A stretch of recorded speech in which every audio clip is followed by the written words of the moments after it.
სოციალურ ქსელში ვრცელდება ვიდეო, სადაც ჩანს, რომ მეუფე გიორგი ჯამდელიანი ერთ-ერთ მონაზონს სროლას ასწავლის. დღეს კიდევ ერთი ფოტო გავრცელდა, რომელშიც ამავე ეპარქიის მონაზონი ცეცხლსასროლი იარაღით ხელში პოზირებს. ამერიკის სარდლობის წვრთნების გახსნის ცერემონიას საქართველოში მიხეილ ყაველაშვილი და თავდაცვის მინისტრი არ დაესწრნენ. მრავალ ეროვნული საერთაშორისო წვრთნა მტკიცე სული 2025 დღეს დაიწყო. წვრთნებს ევროპასა და აფრიკაში ამერიკის შეერთებული შტატების არმიის ხელმძღვანელობა ატარებს. პოლიცია მილიონის სტუდენტი გუჯა ტაბატაძე დააკავა. უნივერსიტეტის სტუდენტური მოძრაობის ინფორმაციით ახალგაზრდა პოლიციელებმა რუსთაველის მეტროსთან გააჩერეს. შემდეგ კი ყოველგვარი ახსნა განმარტების გარეშე ვერის განყოფილებაში გადაიყვანეს. მათივე ცნობით სტუდენტს პოლიციისთვის წინააღმდეგობის გაწევას ედავებიან. სტუდენტი უკვე სასამართლოშია.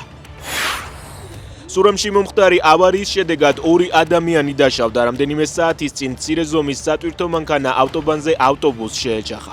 ავარიის გამო მაგისტრალზე მოძრაობა შეფერხებული იყო. მომხდარზე დაწყებულია გამოძიება.